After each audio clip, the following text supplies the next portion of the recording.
పాపం ఆ జార్ఖండ్ విద్యార్థులు జాతీయ స్థాయిలో వాళ్ళకి గుర్తింపు వస్తుందేమో, ఆ సీజేపీ నాయకులు వస్తారేమో అని 1000 కళ్ళతో ఎదురు చూస్తున్నారు. ఇప్పటి నుంచే అంటే ఇప్పటి వరకు 8 రోజులుగా వాళ్ళు నిరాహార దీక్షలు చేస్తున్నారు. రోడ్ల మీద తిరుగుతున్నారు. రకరకాలుగా ప్రభుత్వాన్ని ప్రశ్నిస్తున్నారు.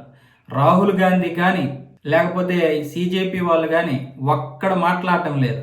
అంటే ఇప్పుడు ఇక్కడ విద్యార్థులు కావాలని చేస్తున్నారనే, లేకపోతే కేవలం బీజేపీ అధికారంలో ఉన్నటువంటి రాష్ట్రాల్లో మాత్రమే వాళ్ళు చేస్తారా? లేకపోతే ఇప్పుడు జార్ఖండ్ యొక్క ఏదైతే ప్రభుత్వం చేసిందో దానికి ఎవరు బాధ్యత వహిస్తారు? ఎవడు రాజీనామా చేస్తాడు?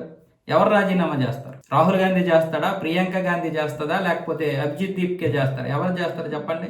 సోనాక్షి సింహ కూడా ఇప్పుడు ఆ పిల్లలకి మద్దతు తెలిపారు. ఇంతకుముందు అటు ఢిల్లీ పిల్లలకి మద్దతు తెలిపారు. ఇప్పుడు ఈవిడ తన ఇన్స్టాలోనేమో వచ్చేసి పోస్ట్ పెట్టారు. జాతీయ స్థాయిలో వాళ్ళకి గుర్తింపు రావట్లేదు, జాతీయ స్థాయిలో ఎవరైతే నిరసనలు చేశారో వాళ్ళు ఇప్పుడు ఈ వీళ్ళకి సపోర్ట్గా నిలబడండి అని చెప్పి ఈ బొద్దింకుల కోసం ఎదురు చూస్తున్నారు వాళ్ళు. కానీ ఈ బొద్దింకులకి ఎక్కడ ఏ చెత్త కావాలో ఆ చెత్త దొరికిపోయిన తర్వాత అవి మళ్ళీ వేరే దగ్గరికి రావు. కానీ ఇప్పుడు ఈ బొద్దింకులకి చెత్త పనులు చేయడమే అలవాటు, కానీ మంచి మంచి పనులు చేయడం అలవాటు లేదు. కాబట్టి ఇప్పుడు ఆ చెత్త పనుల దగ్గర చెత్త దొరికింది, ఆ చెత్త తినేసి పడుకున్నాయి.